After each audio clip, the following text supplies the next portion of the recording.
This story is titled, My Golden Sister Humiliated Me by Pouring Juice on My Head. Recorded it for social media while my parents supported her behavior in silence, so I cut all financial support and woke up to 42 desperate calls begging for money. Hey everyone, my name is Charlie, and I'm 30 years old. I suppose I should start from the beginning to explain how I ended up in this mess. For the past 5 years, I've essentially functioned as my sister's personal bank account.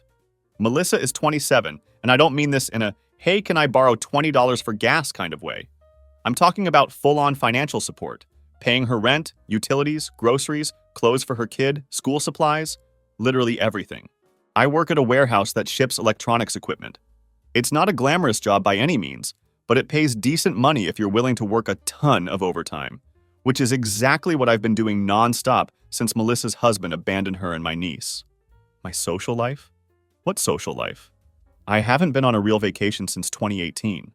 Most weekends I'm either working extra shifts to make more money or helping Melissa with something broken around her apartment. It wasn't always like this between us. Melissa used to be married to a guy I'll call Trevor. He was okay, had a steady job as a plumber, and they seemed like a pretty normal couple. They had a kid together, my niece Lily, who's 7 now and actually pretty cool. But Melissa has always struggled with anger issues. She would seem perfectly fine one moment and then suddenly snap over practically nothing. These massive tantrums would erupt out of nowhere, and she'd scream at Trevor over trivial things, like him buying the wrong brand of cereal or not answering her text fast enough. So it wasn't really surprising when Trevor eventually got fed up and left when Lily was about 2 years old. I still vividly remember getting that late-night call from Melissa around 11 p.m. She was sobbing hysterically about how Trevor was a selfish asshole who had abandoned his family. I later discovered that he had actually been telling her for months that he was unhappy, but she never took his concerns seriously. After the divorce, Melissa couldn't afford her apartment anymore. Her job at the mall paid garbage wages, and childcare costs are absolutely insane these days. This is the point where my parents, Victor and Elena, should have stepped in to help, right? But no. They've been living their retirement dream life ever since Dad got his pension. They travel like 4 months out of the year and renovated their house with one of those fancy kitchens you see on TV. When I suggested that maybe they could help Melissa out financially, you know, their own daughter, my mom just looked at me with this patronizing smile and said, "You're young and capable, Charlie. You don't have any responsibilities yet. Melissa needs help now." So like an idiot, I agreed to temporarily help until Melissa got back on her feet. That was in 2019. It's now 2024, and guess what? I'm still helping her. At first, it was just assisting with rent. Then it expanded to rent and utilities because electricity is so expensive in winter. Next, it was groceries because Lily is growing and needs healthy food. Soon after came clothes for Lily, school supplies, after-school activities, a new laptop because Lily supposedly needed it for school. She was in first grade. New furniture because the old stuff reminds me of Trevor, and on and on and on. Every time I tried to suggest cutting back on some expenses, Melissa would pull one of her classic moves. Sometimes she'd start crying about how hard it is being a single mom. Other times, she'd get super defensive and accuse me of being cheap. Her favorite tactic was using Lily as a shield. So you want your niece to go without basic necessities? And she'd love to remind me how I'm lucky that I don't have a family to support. Here's the thing about me. I've always been the family fixer. Maybe it's middle child syndrome or something. I make jokes when things get tense, I try to keep the peace, and I generally avoid conflict whenever possible. Whenever I hand over money to Melissa that I know I'll never see again, I just make some sarcastic comment like, "Well, there goes my dream yacht," or "Guess I'll just have to win the lottery now." Everyone laughs, the situation is diffused, but I'm still broke at the end of the day. I actually had dreams once, you know? I was saving for a down payment on a house and had about $15,000 saved up when Melissa's life imploded. That money? Gone within the first year of helping her. I wanted to take some community college classes to maybe move up at work or get a better job, but I can't afford that now either. I even tried dating occasionally, but it's hard to take someone out when you're counting pennies after paying 2 sets of bills. My buddy Mitch is always telling me I'm being used. "Dude, she's a grown woman. She should figure it out like everyone else," he often says. But it's not that simple when kids are involved, you know? Lily didn't ask for any of this, and I love that little girl.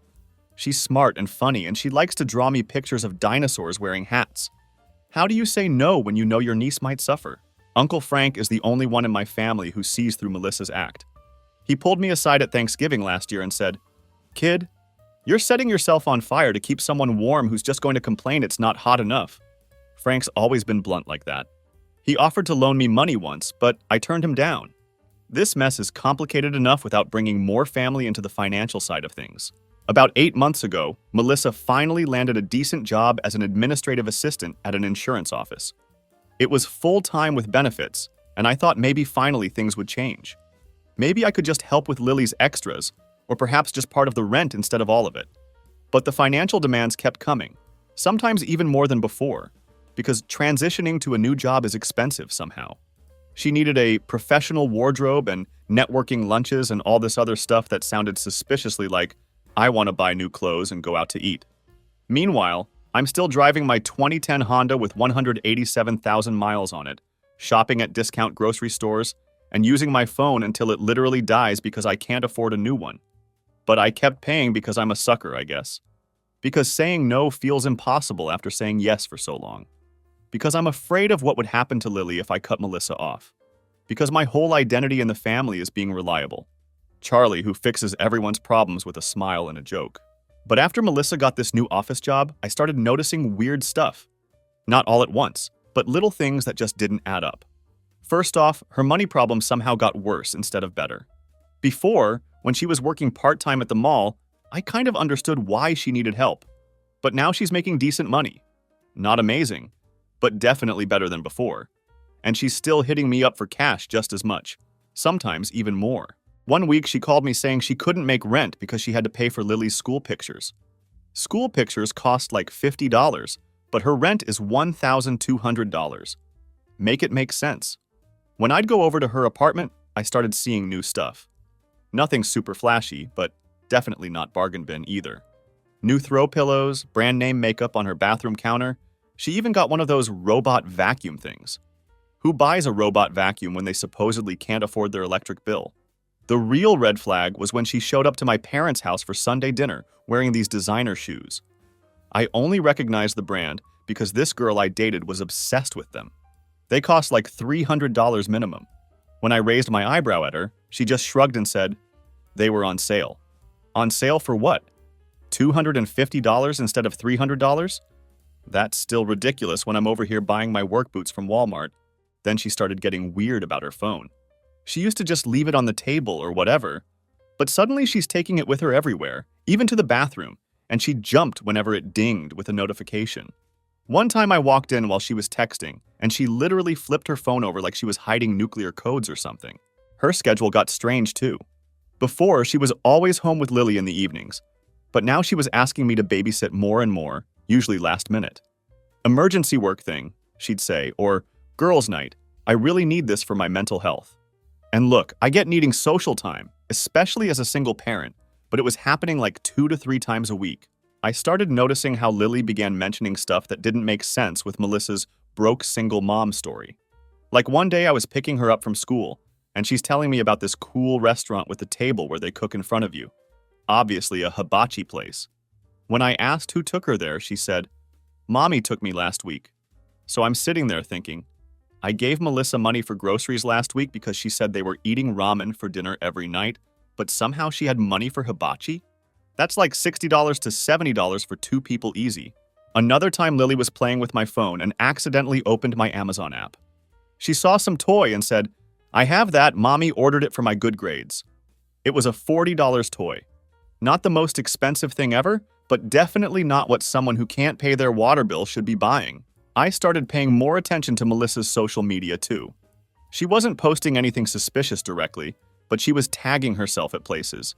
Nice restaurants, a winery, some concert venue. Always with a group of work friends she'd never mentioned before. When I casually brought up one of these outings, "Hey, how was that Italian place you went to Tuesday?" She got defensive immediately.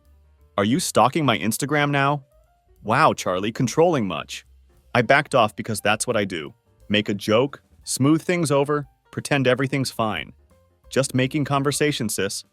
Glad you're making friends at the new job. But I started wondering more and more where my money was actually going. If she can afford girls' nights and hibachi and fancy shoes, why can't she afford rent? Something wasn't adding up. Uncle Frank noticed too. We were helping my dad fix his deck. Well, Frank and I were working while Dad supervised, and Frank just straight up asked me, "You still bankrolling Melissa's life?" I gave some non-answer like, "You know how it is. Family helps family." Frank just shook his head and said, "That girl's taking you for a ride, Charlie. You don't see it because you don't want to, but everyone else does." That kind of stung because deep down I knew he was right. Even my buddy Mitch had stopped asking me to go out because he was tired of hearing I can't afford it while watching me Venmo my sister hundreds of dollars. I tried bringing it up with my parents once. We were at their house for Dad's birthday, and Melissa had just asked me for money to fix her car the day before. An $800 repair that I'm pretty sure was made up. "Don't you think it's weird that Melissa still needs so much help, even with her new job?" I asked Mom while we were alone in the kitchen. Mom just gave me that look, the one that says I'm being difficult. She's a single mother, Charlie. Do you have any idea how expensive it is to raise a child? You're lucky you only have to worry about yourself. There it was again. I'm lucky to be stuck paying for 2 households on one salary while everyone else gets to live their lives. The thing that really started making me suspicious was when Lily began mentioning deliveries. "The delivery man comes to our house a lot now," she told me one day. "Mommy says it's because she deserves nice things." Nice things? While I'm over here calculating if I can afford to fix my car's AC or if I should just sweat through another summer, I still wasn't sure exactly what was going on. Part of me thought maybe she had a shopping addiction or something, or maybe she was in some kind of trouble she wasn't telling me about. Either way, I decided I needed to find out the truth. The next time she asked me to babysit last minute for a work event, I agreed like always. I wasn't actually planning to snoop through my sister's stuff that day. I'm not that kind of person. But when I showed up to babysit Lily, some weird stuff was going on. First, Melissa was all dressed up, like way dressed up for a work event on a Thursday night. She had on this tight black dress I'd never seen before, fancy makeup, hair all done, and was wearing perfume that definitely cost more than the body spray she used to get from the mall. When I asked about it, she got super defensive. "Some of us care about our appearance, Charlie. Not everyone wants to look like they just rolled out of bed." For the record, I was wearing normal jeans and a clean t-shirt. Not exactly just rolled out of bed, but whatever. The second weird thing was that Lily seemed confused about where her mom was going. When Melissa said, "Mommy has to go to a work thing," Lily asked, "Is Marcus going to be there?" Melissa's face went white instantly. She snapped at Lily, "Go brush your teeth right now," then practically pushed me into the kitchen, saying we needed to discuss Lily's bedtime routine. Now I'm not stupid. "Who's Marcus?" I asked. "Just a co-worker," she said quickly. "We're all going to this team building thing." She was lying. I've known Melissa my whole life, and she does this thing where she touches her earring when she lies. She was practically yanking on her earring at this point. But I let it go because Lily came back into the room, and I didn't want to start drama in front of her. Melissa left in a hurry, telling me not to wait up because these work things can go late. After I got Lily settled with a movie, I decided to look around a bit. Not full-on snooping, just observing. I wasn't opening drawers or anything. There was a men's jacket hanging in the hall closet when I went to put Lily's sweater away. Not like a jacket that could be unisex, a straight-up men's leather jacket, size extra large. Melissa's ex Trevor was a medium at best. In the bathroom, I spotted men's body wash in the shower, and not the cheap stuff either. It was the fancy kind that costs like $15 a bottle. There was also a men's razor on the counter. But the real evidence was in the living room. While Lily was getting her pajamas on, I noticed some mail on the coffee table. One envelope was addressed to Marcus Jennings, at the same address as Melissa's apartment. This dude was getting mail at her place. That's not a casual thing. That's not just a co-worker. That's someone who's spending significant time there. When Lily came back for the movie, I casually asked, "Hey Lil, who's Marcus again? Is he one of Mommy's friends from work?" She gave me that adults are so dumb look that only kids can pull off. "No, Uncle Charlie, Marcus is Mommy's boyfriend. He sleeps over lots of times and makes pancakes in the morning." Well, there it was. My sister had a secret boyfriend who apparently spent enough time at her place to get mail there and make breakfast. "Does Marcus buy you things?"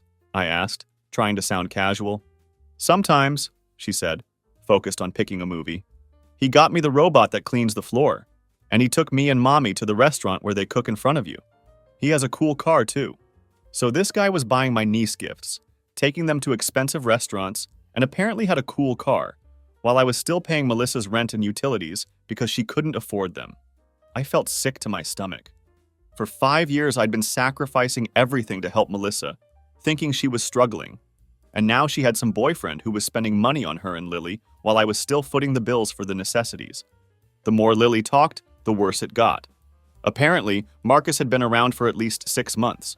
He took them to the zoo after Melissa told me she couldn't afford Lily's field trip. He even took them on a weekend trip to a water park the same weekend Melissa told me she needed extra money because her hours got cut. I kept my cool in front of Lily. We watched the movie, I read her a story, and tucked her in like everything was normal. But inside I was fuming. After Lily fell asleep, I looked around more deliberately. In Melissa's room, I found shopping bags in her closet with receipts still in them, designer clothes, even a freaking iPad, all purchased in the last few months while I was eating ramen for dinner to save money. In her nightstand drawer, there were brochures for weekend getaways and a handwritten card that read, "Happy 6 months, babe. Can't wait for many more, love, Em." 6 months. She'd been dating this guy for half a year while still taking my money. I grabbed my phone and started taking pictures of everything. The men's stuff in the bathroom, the mail, the shopping receipts, the card. I even took a picture of the dude's jacket. I wanted evidence when she inevitably tried to deny everything. Then I went through her Instagram. She wasn't posting pictures with any guy, but when I looked closer at her girls' night out photos, I could see the same dude in the background of several pictures. Not tagged, but definitely there. In one photo, you could even see his hand on her waist. Subtle, sis. Real subtle. I was still sitting there, scrolling through her social media when I heard her key in the door around midnight.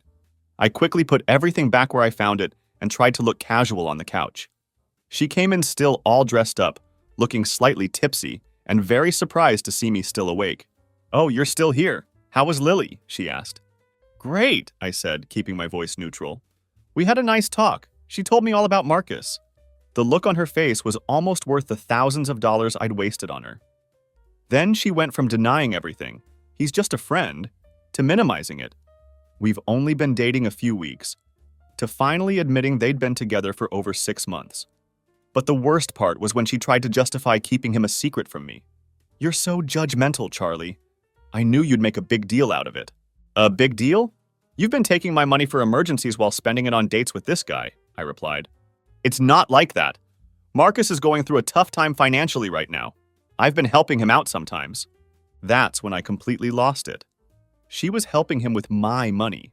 "So let me get this straight," I said, trying to stay calm. "I work overtime every week so you can pay your bills, but instead, you're using that money to support some grown man who should be supporting himself?" She started crying then. Classic Melissa move. When logic fails, turn on the waterworks. She went on about how I didn't understand, how Marcus was amazing with Lily, how for the first time since Trevor left she was happy, and how dare I try to ruin this for her. I told her I was done. No more money, no more bailouts, no more being her personal ATM. She could figure out how to pay her own bills like every other adult on the planet. Of course, she called me every name in the book. Selfish, heartless, jealous because I didn't have anyone. That last one stung because maybe it was a little true. It's hard to date when you're working constantly and broke from supporting your sister. I left her apartment that night thinking that was the end of it.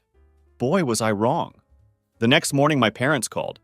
Guess who had called them at 1 a.m. crying about how mean I was? They gave me a whole lecture about family supporting family and how I was being unreasonable. When I tried explaining about Marcus, they brushed it off like it was nothing. So she has a boyfriend. What's the big deal?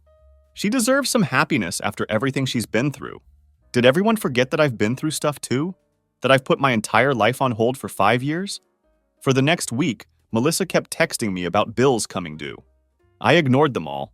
My parents kept calling, leaving guilt-trippy voicemails about how Lily shouldn't suffer because I was being stubborn. I ignored those too. I was finally standing my ground, and it felt good. Then came Saturday. I was at home doing laundry when my doorbell rang. It was Melissa holding a fancy-looking cake box. "Can I come in?" she asked, actually looking remorseful for once. Against my better judgment, I let her in. She put the cake on my kitchen table and started this obviously rehearsed speech about how she was sorry for not telling me about Marcus and how she understood why I was upset. But couldn't we work something out? Maybe I could still help with rent until she got things sorted out? I stared at her in disbelief. "You still don't get it, do you? This isn't just about your boyfriend. It's about the lying, the manipulating, using me for 5 years while hiding how you were really spending the money. That's not fair, she said, getting defensive again. I did need help with necessities. Sure, not with fancy date nights and gifts for your boyfriend, I retorted. Do you have any idea what I've given up for you? I've been living like I'm broke because I am broke after giving you all my money. It wasn't all your money, she muttered. Don't exaggerate. I laughed, actually laughed. Melissa, I've given you over $35,000 in the past 5 years. I calculated it. Her eyes got huge. I don't think she'd ever done the math. Look, I said, I'm not even asking for the money back. It's gone. But I'm done. You have a job. You have a boyfriend. Figure it out between the two of you. That's when she gestured to the cake box. I got your favorite carrot cake from that bakery you like as a peace offering. I opened the box, and sure enough, there was a fancy carrot cake inside. But something about it seemed off. What's this really for? I asked. You've never brought me cake as an apology before. She fidgeted with her earring. Just wanted to make things right. I noticed the cake had some writing on it, partially visible under the box lid. I opened it fully to read, Happy 6-month anniversary M, and the rest was smudged. It clicked instantly. This is for Marcus, isn't it? Today is your 6-month anniversary with him. Her face went red. Well, yes, but I thought we could share it. I'm trying to include you in my life. Include me? I was getting louder now. You didn't even buy this for me. You bought it for your anniversary. And what? He canceled so you thought you'd use it to butter me up instead? Marcus didn't cancel, she snapped. He's meeting me later. I just thought... You thought you'd smooth things over with me, so I'd keep paying your bills, then go celebrate with him using my favorite cake that I'm guessing you paid for with money I gave you for your electric bill last month. It's not like that, she yelled. God, you're impossible! This is why I didn't tell you about him. You're so judgmental and controlling. Controlling? I've let you walk all over me for 5 years, I shot back. I'm not trying to control you. I'm just done being used by you. Fine, she shouted. Keep being a bitter, lonely loser jerk. Marcus loves me, which is more than anyone can say about you. That hurt more than I wanted to admit. If Marcus loves you so much, I said with a cold smile, then congratulations. You finally found someone else to be your ATM. Though I'm guessing he doesn't know that's his role yet. Maybe check if his credit score can handle the Melissa attacks before you get too attached. Her face contorted with rage, and before I could react, she grabbed the cake and smashed it directly into my face. Carrot cake went everywhere, in my eyes, up my nose, down my shirt. The heavy cake plate hit me hard enough to cut my lip. Go to hell, Charlie, she screamed. You think you're so much better than everyone. At least Marcus isn't a pathetic loser who has no life outside of work. I stood there, frosting dripping down my face in complete shock. 30 years old, and my sister was throwing cake at me like a toddler having a tantrum. She grabbed her purse and stormed toward the door, then turned back. Don't expect to see Lily again if this is how you're going to be. That threat, using my niece as a weapon, was the final straw. Get the fuck out, I said, my voice deadly calm despite the cake covering my face. And don't come back until you're ready to act like an adult. After she left, I just stood in my kitchen, cake dripping onto my floor, wondering how my life had come to this. 5 years of sacrifice, and all I got was a cake to the face and a threat to keep me from seeing my niece. I took a shower, washing frosting out of my ears and hair, and made a decision. This wasn't over. If Melissa wanted to play dirty, I could play dirty too. She'd taken advantage of me for years, but now she was about to find out what happened when nice guy Charlie finally reached his breaking point. My phone started blowing up with texts from my parents. Apparently, Melissa had already called them with her version of events, where I was cruel and unreasonable, and she was the victim again. This time, I didn't ignore them. I took a picture of my still red face with the cut on my lip and sent it to the family group chat with one message. This is what your daughter did when I said I wouldn't pay her bills anymore. Still think I'm the problem? Dad's response. You know how emotional she gets. You shouldn't have pushed her buttons. Classic. Melissa acts like a psycho, and somehow it's my fault for pushing her buttons by checks notes, not wanting to pay her bills anymore. I tried explaining about the boyfriend again, about how she'd been lying for months, about the shopping sprees and restaurants and trips. Their response was basically, well, that's between her and her boyfriend. No, it's between her, her boyfriend, and me, the guy who's been funding it all. Uncle Frank was the only one who took my side. He called and asked, "You pressing charges?" as his first question. I wasn't, obviously. She's still my sister, and Lily would be traumatized if her mom got arrested. But the fact that someone finally acknowledged how messed up the situation was meant a lot. Melissa, meanwhile, had launched a full PR campaign against me. She was telling everyone who would listen that I had abandoned her and Lily because I was jealous of her relationship. She even posted some vague crap on Facebook about toxic family members and finding out who really loves you. I could have just walked away at this point, cut contact, lick my wounds, and try to rebuild my savings. But something in me had changed. I was done being the nice guy who takes the hit for everyone else. Uncle Frank met me for lunch a few days later. We were finishing our burgers when he looked at me real serious and asked, "Have you thought about what you're going to do next? Because your sister isn't just going to let this go." I shrugged. "What can I do? The money's gone." Frank smirked. "Maybe not. My buddy Jeffrey works at a debt collection agency. The legit kind, not the scammy ones. You got records of all the money you gave her?" "Every penny," I said. "I've been tracking it in a spreadsheet for years." 3 days later, I was sitting across from Jeffrey, sliding a folder bulging with statements, Venmo receipts, and text screenshots across his desk. "So your sister asked for money for rent emergencies while buying $300 shoes?" he said, flipping through the evidence. "And taking secret boyfriends to fancy restaurants," I added. "And you have texts where she explicitly acknowledged these were loans?" he asked. I pointed to a highlighted section. "Melissa, I swear I'll pay you back when I get on my feet." Me.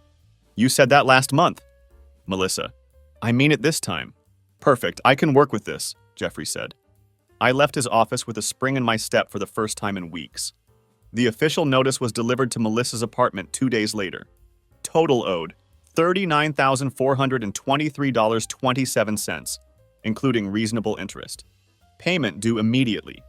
Failure to respond would result in credit reporting, potential wage garnishment, and other legal remedies. My phone rang approximately 18 minutes later. "Are you freaking serious right now?" Melissa's voice was so shrill, I had to hold the phone away from my ear.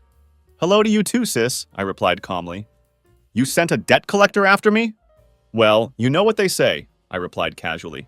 "When someone throws cake in your face, send a professional to collect what they owe you," or something like that. "This isn't funny! They're threatening my credit score! That is serious!" "Maybe you could ask Mom and Dad for help," I suggested. "Or Marcus. He seems to enjoy funding your lifestyle. Though I guess he thought he was dating an independent woman, not someone who's been mooching off her brother for 5 years. The screaming that followed was impressive. I let her go for about 30 seconds before interrupting. "Look, it's simple. You borrowed money, you didn't repay it. Now you have a debt. Welcome to adulthood, Melissa." "Those weren't loans. They were family helping family," she protested. "Funny, I have about 50 texts that say otherwise," I replied before she hung up. I smiled and silenced my phone, knowing the family nuclear meltdown was about to begin. It didn't disappoint. Mom and Dad called 17 times in the next hour. I finally answered while fixing myself a sandwich. "Have you completely lost your mind?" Dad bellowed without preamble. "Hi, Dad, I'm doing well, thanks for asking," I replied calmly. "A debt collector against your own sister?" "Since she's allergic to personal responsibility, I thought I'd introduce her to professional responsibility," I explained. Mom cut in. "Charlie, you need to call this off immediately. Melissa is absolutely distraught." "So was I when she smashed cake in my face," I countered, "and when she spent the money I gave her for rent on her secret boyfriend. But please, tell me more about how I'm the bad guy here." "This isn't who we raised you to be," Dad said gravely. "You raised me to be a doormat? Weird, I must have missed that lesson." The conversation devolved from there. They cycled through guilt, threats, and appeals to family loyalty. "You know what's really funny?" I said eventually. "I'm the only one who's ever held Melissa accountable for anything. Maybe if you'd done that years ago, we wouldn't be here." They hung up on me. "Progress," Jeffrey called the next day. "Your sister and her boyfriend came in," he said, sounding amused. "Quite the performance, I bet." "Let me guess. Tears, screaming, threats to call the police?" "All of the above, but the boyfriend pulled me aside and asked how much it would take to make this go away immediately." I nearly dropped my phone. "Seriously?" He seemed very concerned about her credit score, almost like he was planning something that required good credit. I told him a significant good faith payment would show seriousness, and he wrote a check for $5,000 on the spot. I burst out laughing. "He what?" "Yep, and they signed a payment plan for the rest. $500 a month until it's paid off. Congratulations, you'll be getting about $350 a month after our fee." I hung up and did a victory dance around my living room. Best investment in a debt collector ever. Melissa's social media went suspiciously quiet after that. No more posts about toxic family, no more victim narratives, just radio silence. The first payment hit my account the following week. I immediately used it to fix my car's AC, which had been busted for 2 summers. The next month, I paid off one of my credit cards. The month after that, I started a savings account. My parents were still giving me the cold shoulder, convinced I'd committed some unforgivable sin against the sacred institution of family. Uncle Frank thought it was hilarious. "They'll come around," he said during our fishing trip. "Or they won't. Either way, you're not bankrupt anymore." The best part? For the first time in 5 years, I can buy the good coffee at the grocery store without calculating how many of Melissa's bills that money could cover. Freedom tastes like premium dark roast, and it is delicious. Yes, the debt collector route is legitimate if you have proper documentation that the money was a loan, not a gift. Text messages where someone acknowledges it's a loan and promises to pay you back are legally binding in most states. Do your research and keep your receipts, people. Thanks for all the support. It feels good to know I'm not the only one who's had to deal with a financially draining family member. Special shout out to Uncle Frank for the debt collector idea. Sometimes, family helps family in the way they actually need, not the way they want. Edit. A lot of you have been asking about Lily. I was worried Melissa would keep her from me as she threatened, but it turns out Marcus is actually a decent guy. He reached out to me separately about a month after everything went down, and we met for coffee. He apologized for his part in the situation and admitted he had no idea about the extent of my financial support. He thought Melissa was much more financially independent than she was. He's been encouraging Melissa to maintain our relationship for Lily's sake. I now get to see my niece most weekends, and Melissa is at least civil to me during pickups and drop-offs. It's definitely strained, but we're working on it. Marcus is actually helping Melissa develop better financial habits, which is something she desperately needed. As for my parents, they're slowly coming around. Dad called me last week to ask about a car problem, which is his way of extending an olive branch. Mom still makes passive-aggressive comments occasionally, but it's progress from where we were. For those wondering if there's been any real change in Melissa, I'd say yes and no. She's still Melissa, still has her moments of entitlement and emotional manipulation, but having consequences for once in her life seems to have made an impression. She's working steadily, and Marcus appears to be a stabilizing influence. I'm cautiously optimistic. The money continues to come in every month like clockwork. I've now paid off all my credit cards and have started seriously rebuilding my savings. I'm even taking a night class at the community college, something I've wanted to do for years but couldn't afford while supporting 2 households. For anyone else in a similar situation, it's okay to say no. It's okay to stop setting yourself on fire to keep someone else warm. And it's definitely okay to hold people accountable, even if they're family. Sometimes that's exactly what they need, even if they'd never admit it. For now, I'm just enjoying being able to focus on my own life for once. Who knows? Maybe I'll even have time to date again. After all, I'm not a bitter, lonely loser anymore. I'm just a guy who finally stood up for himself. Update. Thanks for all the awards and messages. To address some common questions. Yes, Melissa and Marcus are still together. They're actually looking at buying a house together, which explains why he was so concerned about her credit score. I am keeping detailed records of all the payments in case things go south again. No, I haven't seen Trevor, Lily's dad, in years. From what Lily says, he has minimal involvement in her life. For those suggesting I should have pressed charges for the cake incident, while I appreciate the sentiment, that would have made things much worse for Lily. And she's the innocent party in all this. Again, thanks for all the support. This community has been amazing.